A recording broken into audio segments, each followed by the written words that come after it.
आज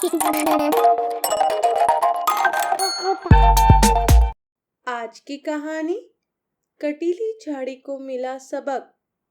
बहुत समय पहले की बात है। एक बहुत सुंदर जंगल था। उस जंगल के सारे पेड़ बहुत ही हरे भरे थे, इसलिए सभी लोग उस जंगल को सदाबहार जंगल के नाम से पुकारते थे। उसी जंगल से होकर एक रास्ता भी गुजरता था और रास्ते से आने जाने वाले सभी यात्री उस जंगल के पेड़ों की बहुत प्रशंसा करते थे। उसी जंगल में एक पेड़ झाड़ी का भी था। झाड़ी का पेड़ कांटेदार और छोटे छोटे पत्तों वाला था। उस रास्ते से आने जाने वाले यात्री उस झाड़ी के पेड़ की तरफ कोई ध्यान भी नहीं देते थे। यहाँ तक कि कांटे होने के कारण कोई पशु पक्षी भी उस कटीली झाड़ी के नीचे ना तो बैठता और ना उसके ऊपर अपना घोंसला बनाता। वहीं दूसरी तरफ लोग उसके साथ में लगे हुए बड़ी बड़ी पेड़ों के फल खाते, उसके नीचे आराम करते और उनकी प्रशंसा भी करते थे। ये सब देखकर कटीली झाड़ी को अपने आप पर बहुत ही अफसोस होता। वो हमेशा सोचते रहती, मैं इस जंगल में क्यों हूँ? मेरा क्या ही वजूद। ना तो कोई मुझ पर फल लगता, ना कोई पक्षी मेरे ऊपर अपना घोंसला बनाता है। इससे अच्छा तो मैं सूख कर ही मर जाऊं। उसी जंगल के राजा वनदेव अक्सर जंगल में आते थे। वनदेव अपने पेड़ों की समस्याओं को सुनते और उनका समाधान करते। एक बार जब वनदेव झाड़ी के पास से गुजर रहे थे तो झाड़ी कहने लगी, हे वनदेव, क्या इस जंगल में मेरे जैसा बदनसीब कोई और भी है क्या? आप देख रहे हैं, मेरे शरीर पर फल फूल लगने की बात तो कोसों दूर, पत्ते तक भी ठीक से नहीं लगते। मेरे पूरे शरीर पर सिर्फ कांटे ही कांटे हैं। मैंने ऐसा क्या गुनाह कर दिया जो मुझे ऐसी सजा मिली? तुम चाहती क्या हो? अपनी इच्छा साफ साफ मुझे बताओ। वनदेव, मैं चाहती तो बहुत कुछ हूँ, लेकिन मेरा नसीब साथ नहीं देता। अगर आप मुझसे प्रसन्न हैं तो आप मेरे शरीर पर सुनहरे रंग के सुंदर सुंदर पत्ते लगा दीजिए। तथास्तु, ऐसा ही हो। फिर देखते ही देखते कटीली झाड़ी पर सुनहरे रंग के सुंदर सुंदर पत्ते आ गए। ये देखकर अब वो अपने आप में फूले नहीं समा रही थी। उसे ये सोचकर अब बहुत खुशी मिलती थी कि अब सभी लोग सिर्फ मेरी ही तरफ देखेंगे, क्योंकि अब मेरे ऊपर तो सुनहरे और सुंदर पत्ते लग चुके हैं। लेकिन उसको क्या पता था कि उसकी खुशियाँ कुछ ही दिनों में समाप्त होने वाली है, क्योंकि जैसे ही कोई यात्री उस रास्ते से गुजरता, कटीली झाड़ी के सुनहरे पत्तों को देखकर उसका मन ललचा जाता और जाने अनजाने में वो एक पत्ता तोड़ ही देता। इस तरह कुछ ही दिनों में कटीली झाड़ी के सारे सुनहरे पत्ते एक एक करके तोड़ दिए गए और सिर्फ अंत में उसका वह कांटे वाला शरीर ही बच गया। इससे वो बहुत परेशान हो गई। उसने बहुत ज्यादा दुखी होकर फिर से वनदेव को याद किया और तुरंत ही वनदेव प्रकट हो गए और पूछने लगे, अब क्या समस्या आ गई और तुम्हारे सारे पत्ते कैसे गायब हो गए? हे वनदेव, मेरी किस्मत में खुशियाँ कहाँ ज़्यादा देर तक टिकती हैं। आपने मुझे सुनहरे पत्ते दिए तो थे, लेकिन मैं उनका आनंद नहीं उठा सकी। आपसे एक निवेदन है कि आप मेरे पत्तों की बनावट कांच जैसी कर दें, ताकि आने जाने वाले लोग उनको तोड़े नहीं और मैं खुशी से रह सकूं।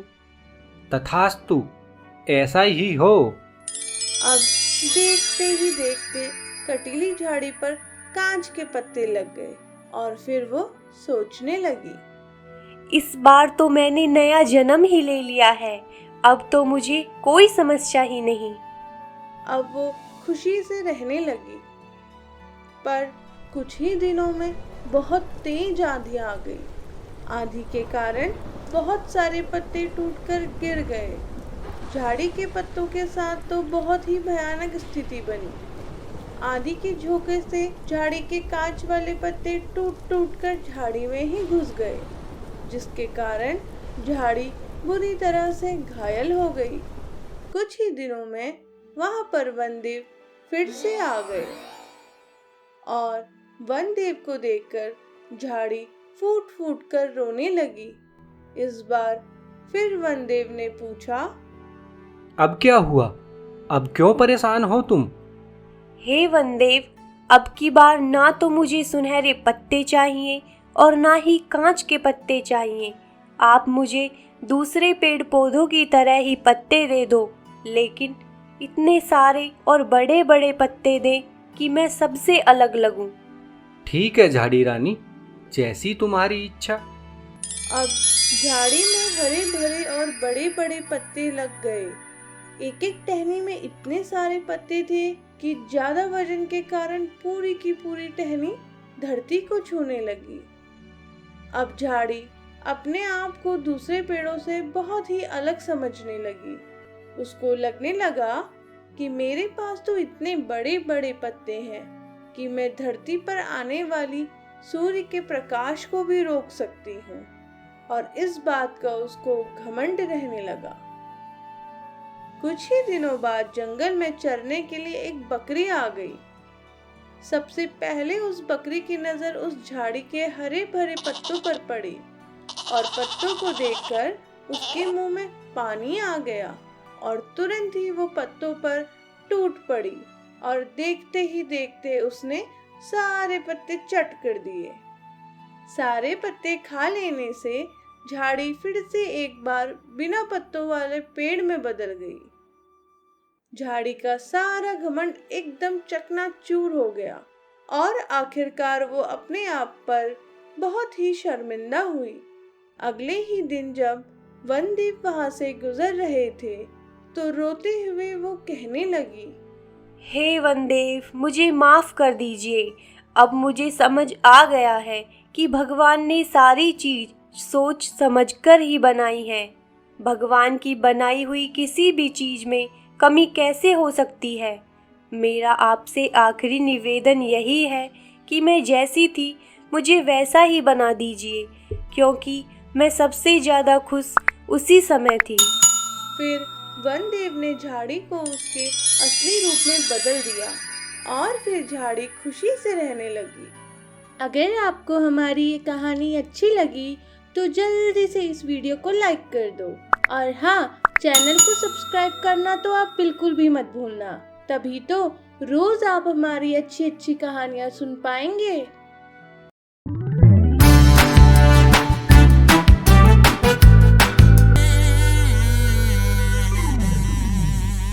अपनी रिटायरमेंट के बाद ताऊ धर्मवीर ने फैसला किया कि अब वो अपने जीवन भर की कमाई के पैसे से अपने जीवन को अच्छे से एंजॉय करेंगे। एक दिन ताऊ धर्मवीर ने सोचा, अरे पूरी जिंदगी कमा लिया, अब कुछ मजा किया जाए। क्यों ना जंगल के बीच में जाकर पार्टी की जाए।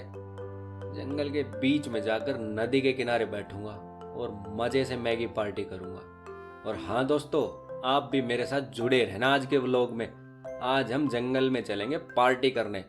अगर आज का व्लॉग अच्छा लगे तो चैनल को सब्सक्राइब कर देना। जुड़े रहिए अपने ताऊ धर्मवीर के साथ। फिर ताऊ धर्मवीर अपना सामान लेकर जंगल की तरफ चल दिए और चलते चलते वो घने जंगल में पहुंच गए। तभी अचानक से तेज तूफान के साथ बारिश आ गई।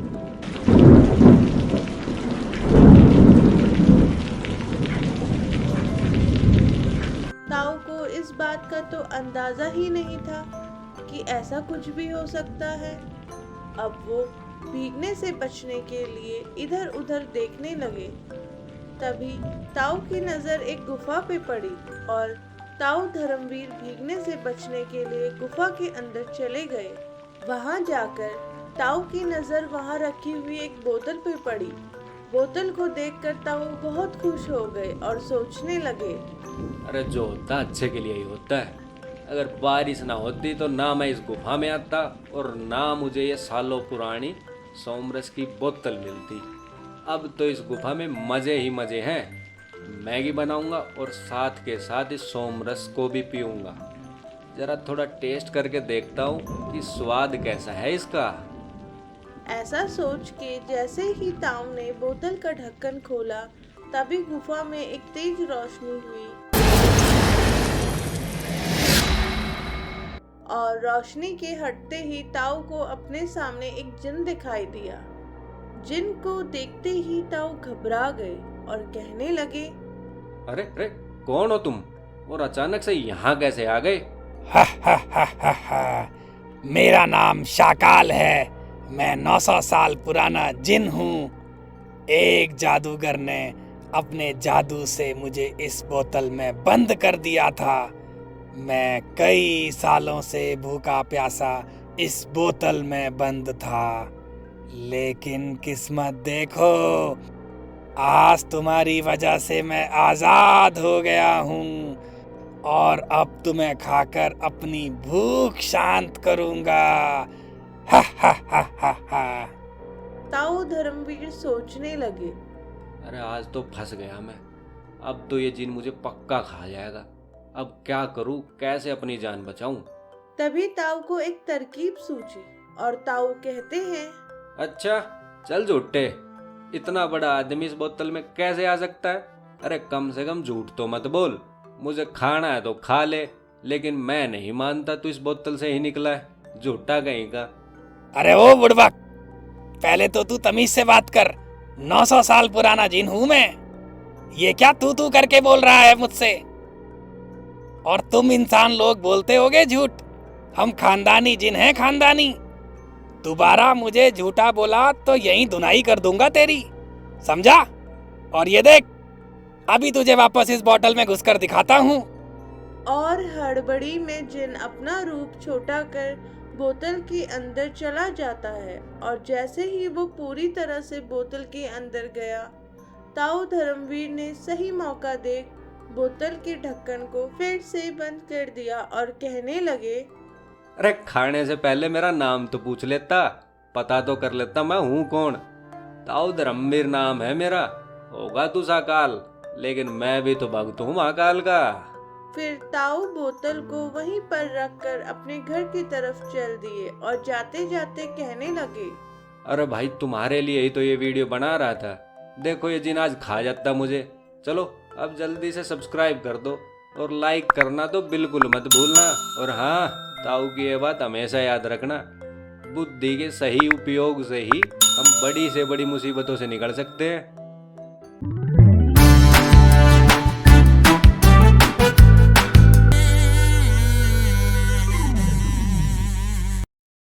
मोहनपुर नाम का एक बहुत सुंदर गांव था। उस गांव में सभी लोग आपस में मिलजुल कर रहते थे। उस गांव में परचून की सिर्फ एक ही दुकान थी और उस दुकान के मालिक को सब मोटू परचून वाला कह के बुलाते थे। वो बहुत ही लालची और मक्कार था। गांव में परचून की सिर्फ उसकी ही दुकान थी। इस बात का वो बहुत नाजायज फायदा उठाता था। वो शहर से सस्ते दाम में सामान लाकर गांव वालों को महंगे दाम में बेचा करता था और खूब मुनाफा कमाया करता था। अब जल्द ही दिवाली आने वाली थी तो मोटू शहर के बड़े गोदाम पर पटाखे लेने पहुंच गया। मोटू को देखकर गोदाम का मालिक रामलाल कहता है, अरे आइए आइए मोटू जी, अब की बार तो आप जल्दी आ गए दिवाली का सामान लेने के लिए। और बताइए कौन कौन सी ब्रांड के पटाखे पैक करवा दूं आपके लिए? आजा भाई छोटू, पैक कर दे। अरे गांव वालों को ब्रांड का कुछ नहीं पता, उनको तो पटाखों से मतलब है। अगर उन्हें ही ब्रांड का सामान भेजूंगा तो मेरा ये मोटा पेट कैसे भरेगा। तुम तो मुझे पिछले साल के वो पटाखे दो जो तुमसे अब कोई भी नहीं खरीद रहा। तुम तो अब उसे कूड़े में ही फेंकोगे। तो इससे अच्छा तो ये है कि तुम उसे मुझे दे दो, मैं बदले में तुम्हें कुछ पैसे दे दूंगा। इससे तो तुम्हारा भी फायदा हो जाएगा और मेरा काम भी बन जाएगा। इस दिवाली मोटा पैसा भी तो कमाना है। फिर मोटू सारे पुराने पटाखे लेकर गांव आ जाता है और गांव के बच्चों को महंगे दामों में बेच देता है। दिवाली वाले दिन सरपंच जी का लड़का भी मोटू की दुकान के लाए हुए पटाखे चलाने की कोशिश कर रहा था, लेकिन कई पटाखों को आग लगाने के बाद भी किसी में भी आवाज नहीं हुई। ये सब सरपंच जी भी दूर खड़े होकर देख रहे थे। फिर निराश चिंटू अपने पापा के पास गया और कहने लगा, पापा मेरा एक भी पटाखा नहीं फूटा। इतने में मोहनलाल भी वहां आ गया और सरपंच जी से कहने लगा, अरे सरपंच साहब, क्या बात है? गांव में सब ठीक है ना? इस दिवाली तो पटाखों की आवाज ही नहीं आ रही। लग ही नहीं रहा गांव में दिवाली मनाई जा रही है। अगले ही सुबह एक व्यक्ति सरपंच के पास आया और कहने लगा, सरपंच जी, मुझे मोटू परचून वाले के खिलाफ शिकायत करनी है। एक तो उसने बहुत महंगे दामों पर पटाखे दिए और उसके बावजूद उसमें से एक भी नहीं चला और सारे के सारे पटाखे खुशी निकल रहे हैं। क्या ये कोई बात हुई? इतने में कुछ लोग और आ गए और सभी के पटाखे नहीं चल रहे थे। फिर सरपंच सभी को लेकर मोटू की दुकान पर पहुंच गए। अरे ओ मोटू, लोगों का कहना है तुम्हारी दुकान से लिया हुआ एक भी पटाखा नहीं फूटा। यहाँ तक कि मैंने भी देखा है तुम्हारे सारे पटाखे खुद से निकल रहे हैं। क्या चक्कर है तुम्हारा? कहाँ से लाए इनको? अरे सरपंच जी, अब घर में थोड़ी ना बनाता हूँ ये पटाखे, आगे से ही ये ऐसे आए हैं। अब इसमें मैं क्या करूँ? आगे से कहाँ से? वो शहर वाले रामलाल जी के गोदाम से। रुको जरा, मैं अभी पता कर लेता हूँ असली माजरा क्या है। रामलाल तो मेरा दोस्त ही है। फिर सरपंच ने शहर वाले गोदाम के मालिक के पास फोन लगाया और कहने लगे, अरे रामलाल जी, कम से कम मेरी दोस्ती का तो ख्याल रख लेते। आपने हमारे गांव के मोटू को कैसे पटाखे दिए हैं? एक भी पटाखा नहीं फूटा इसका। अरे सरपंच जी, इसमें मेरी कोई गलती नहीं है। मैंने तो मोटू से पहले ही कहा था कि भाई पटाखे पुराने हैं, मत लेकर जाओ, ये चलेंगे नहीं। पर उन्होंने मेरी एक भी नहीं सुनी और कूड़े के भाव में सारे भूसी पटाखे लेके चले गए। बोल रहा था कि इस बार दिवाली में मोटा पैसा छापूंगा। सच्चाई सुनते ही सरपंच जी गुस्से में भर गए और कहने लगे, अरे मोटू, तू तो बड़ा धोखेबाज है रे। एक तो इतने महंगे पटाखे और ऊपर से सारे भूसी। अब तो तेरे लालच की कोई सीमा ही नहीं रही। आज ये तेरा लालच तेरी दिवाली मनवा कर ही रहेगा। गांव वालों, आज इस लालची को सबक सिखाकर ही रहेंगे हम। इसने पूरे गांव की दिवाली खराब कर दी। मारो इसको। और फिर गुस्से में भरे लोगों ने लालची मोटू परचून वाले की जमकर धुनाई कर दी और उसकी सारी अकल ठिकाने लग गई।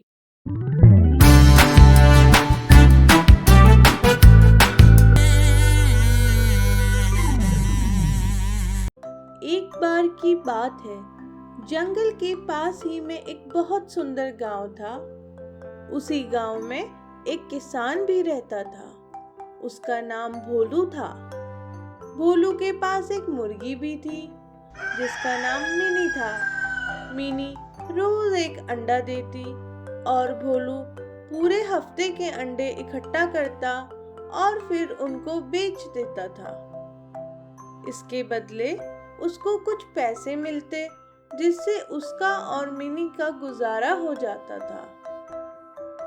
एक दिन जंगल में एक शैतान बंदर जिसका नाम चंपक था, वो खाने की तलाश करता हुआ गांव में आ गया और उसकी नजर मुर्गी के दिए हुए ताजा अंडे पर पड़ी। अंडे को देखते ही चंपक के मुंह में पानी आ गया और उसने देखा कि अभी तो मुर्गी भी आसपास नहीं है, तो चुपचाप जाकर उसने अंडे को चुराया और मुंह खोलकर सीधा अपने मुंह में डालकर खा गया और फिर तुरंत ही वहां से रफू चक्कर हो गया। कुछ ही देर में रोजाना की तरह भोलू जैसे ही अंडा लेने के लिए आया तो उसको वहां अंडा नहीं दिखाई दिया। अंडा न मिलने से वो बहुत निराश हो गया और ये सोचकर चला गया शायद आज मुर्गी ने अंडा नहीं दिया। वहीं दूसरी ओर मुर्गी कुछ देर में वापस आई तो उसको भी अंडा नहीं दिखाई दिया। उसको लगा कि मालिक अंडा ले गए होंगे। अगले दिन मिनी अंडा देकर रोज की तरह अपना दाना खाने के लिए निकल गई। तभी ताक में बैठा हुआ चंपक चुपके से आता है और अंडा खाकर वहां से भाग जाता है। भोलू को फिर अंडा नहीं मिलता। ऐसा करते करते कई दिन बीत जाते हैं। अंत में भोलू गुस्से से भर गया और मिनी से कहने लगा, अरे क्या बात है मिनी, तबीयत तो ठीक है ना तुम्हारी? कई दिनों से देख रहा हूँ तुम अंडे नहीं दे रही हो। बिना अंडों के कैसे गुजारा चलेगा हमारा? मालिक, मैं तो रोज अंडा दे रही हूँ और जब मैं वापस आती हूँ तो अंडा वहाँ नहीं मिलता। मुझे लगा आप ले गए होंगे। अगर रोज अंडा दे रही हो तो मुझे क्यों नहीं मिलता अंडा? क्या धरती निकल गई या आसमान खा गया इस अंडे को? अगर कल अंडा नहीं मिला तो तुम्हें कसाई को बेच आऊंगा। कसाई का नाम सुनते ही मिनी डर गई और अगले दिन वो अंडा देकर वहां से चली गई। और जैसे ही वो गई, अंडा चोर बंदर आया और अंडा खाने लगा। लेकिन बंदर को ये नहीं पता था कि इस बार मिनी छुपकर सब देख रही थी। अंडा खाने के बाद हमेशा की तरह बंदर वहां से भाग गया। तभी तुरंत ही मिनी ने ये बात जाकर अपने मालिक को बताई। मिनी की बात सुनकर भोलू समझ गया कि असली माजरा क्या है। फिर उसने अंडा चोर बंदर को सबक सिखाने के लिए एक तरकीब लगाई। अगले दिन मिनी ने जैसे ही अंडा दिया, भोलू ने तुरंत ही वो अंडा तो उठा लिया और उसकी जगह नमक से बना हुआ नकली अंडा रख दिया। भोलू ने वो नकली अंडा पहले ही तैयार करके रखा हुआ था, जिसमें अंदर से तो लाल मिर्च भरी हुई थी और बाहर से नमक का बना हुआ था। अब भोलू और मिनी दोनों छुपकर इंतजार करने लगे। रोज की तरह चंपक आया और अंडे को उठाकर सीधा अपने मुंह में डाल लिया। नमकीन और अंदर से मिर्च भरे हुए अंडे को खाते ही चंपक की हालत खराब हो गई। अब वो तेज तेज चिल्लाने लगा और पानी ढूंढने लगा। और पानी पीने के लिए जैसे ही वो कमरे के अंदर गया, पहले से ताक में बैठे हुए भोलू ने डंडे से अंडा चोर बंदर की जमकर धुनाई कर दी। बड़ी मुश्किल से चंपक वहां से अपनी जान बचाकर भागा। इस धुनाई के बाद चंपक की अकल भी ठिकाने आ गई और भोलू और मिनी का जीवन भी शांति से गुजरने लगा।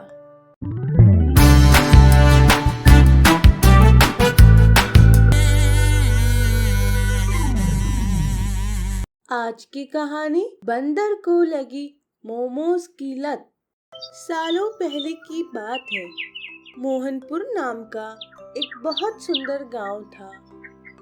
उस गांव में गोपाल नाम का एक व्यक्ति भी रहता था। गोपाल गांव के चौक पर मोमोज का ठेला लगाया करता था। गोपाल बहुत ही नेक दिल इंसान था। वो दिन भर मोमोज बेचता और मेहनत से कमाए हुए पैसों से अपना गुजारा चलाता था। अक्सर रात होते होते उसके पास कुछ मोमोज बच जाया करते थे, तो वो हमेशा बचे हुए मोमोज को पास ही के पेड़ के नीचे रखकर चला जाता था। उसका मानना था कि कल तक तो ये मोमोज खराब हो जाएंगे, इससे अच्छा यही है कि मैं इनको यहीं रख दूं। कोई भूखा जानवर इनको खाकर अपना पेट भर लेगा। उसी पेड़ के ऊपर चंपक नाम का एक बंदर भी रहता था। एक दिन जब गोपाल बचे हुए मोमोज पेड़ के नीचे रखकर चला गया, तो चंपक नीचे आया और मोमोज खाने लगा। मोमोज का स्वाद चंपक को बहुत अच्छा लगा और उसने सारे मोमोज चट कर दिए। अब तो हर दिन चंपक इंतजार करता कि कब शाम हो और गोपाल के बचे हुए मोमोज खाने को मिले। रोज मोमोज खा खा कर चंपक को मोमोज की लत लग गई थी। अब तो मोमोज खाने के लिए वो इतना उतावला रहता था कि एक बार तो वो दिन में ही ठेले से मोमोज चुरा कर खाने के लिए आ गया। लेकिन गोपाल ने उसको देखकर डंडे से डराकर उसे वहां से भगा दिया। कुछ समय बाद अब सर्दियों के दिन आ गए। सर्दी आते ही मोमोज के शौकीन लोगों की भीड़ अचानक बढ़ने लगी। अब अक्सर गोपाल के सारे मोमोज बिक जाते और जिसकी वजह से हर शाम चंपक मोमोज के बिना ही रह जाता। अब दिन रात वो सिर्फ मोमोज को खाने के लिए तड़पता रहता। एक दिन गांव में 2 लोग गोपाल के पास मोमोज खाने के लिए आए और मोमोज खाकर वो बिना पैसे दिए जाने लगे। तभी गोपाल कहता है, अरे भाई मोमोज के पैसे तो दे दो। अरे जानता भी है ये कौन है? कल्लू दादा बोलते हैं इनको। वो तेरी हिम्मत कैसे हुई कल्लू दादा से पैसे मांगने की? अरे कल्लू दादा, पैसे तो देने पड़ेंगे ना, अगर मोमोज खाए हैं तो। अगर पैसे नहीं देने थे तो मोमोज खाए ही क्यों? आंख दिखाता है और जुबान भी लड़ाता है। मन भर गया है क्या तेरा इस जिंदगी से? दिखाई नहीं देता? हम 2 हैं और तू अकेला। यहीं पटक कर रगड़ देंगे तुझको। तभी एकदम से फिल्मी स्टाइल में हाथ में लठ लिए चंपक की एंट्री होती है और चंपक कहता है, ए थकेले, अकेला किसको बोला रे? अपुन है ना इसके साथ। अब बता, पैसे देगा के नहीं? चंपक को देखकर दोनों डर जाते हैं और कल्लू दादा का साथी कहने लगता है, दादा इसके साथ पंगा नहीं। मैंने सुना है इसने जिसको काट लिया उसके पूरे 14 सुएं लगते हैं और वो भी पेट में। यहाँ से तो भागने में ही भलाई है। ये लो भाई आपके पैसे, गलती हो गई हमसे। और फिर पैसे देखकर दोनों वहां से अपनी जान बचाकर भाग जाते हैं। तभी गोपाल चंपक से कहता है, उस दिन मैंने तुम्हें डंडे से डराकर भगा दिया था, लेकिन फिर भी तुमने मेरी मदद क्यों करी? अरे बेड़ू, अपुन को तेरे मोमोज की लत लग गई है रे बाबा। अगर तू यहाँ नहीं रहेगा तो मेरे को मोमोज खाने को कैसे मिलेगा रे? तू एक काम कर, अपुन को अपनी दुकान पर काम पे रख ले, बदले में मुझे कुछ मोमोज दे देना खाने को। अब चंपक भी गोपाल के साथ मोमोज बेचने में उसकी मदद करता और रोज पेट भरकर मोमोज खाता। एक दिन मोमोज खाते खाते चंपक कहने लगा, अरे भाई लोग, अपुन की तरह आपको भी मोमोज पसंद है तो इस वीडियो को लाइक कर दो और मेरी अगली स्टोरी के लिए चैनल को सब्सक्राइब कर दो। अरे सोच क्या रहे हो बेड़ू, ठोको ना लाइक, और हाँ, ये सब्सक्राइब का बटन दबाना मत भूलना। और ये देखो, वाह क्या मोमोज हैं ये। ए गोपाल भाई, थोड़ी लाल चटनी डालना रे बाबा। अगर आपको हमारी ये कहानी अच्छी लगी तो जल्दी से इस वीडियो को लाइक कर दो और हाँ, चैनल को सब्सक्राइब करना तो आप बिल्कुल भी मत भूलना। तभी तो रोज आप हमारी अच्छी अच्छी कहानियाँ सुन पाएंगे।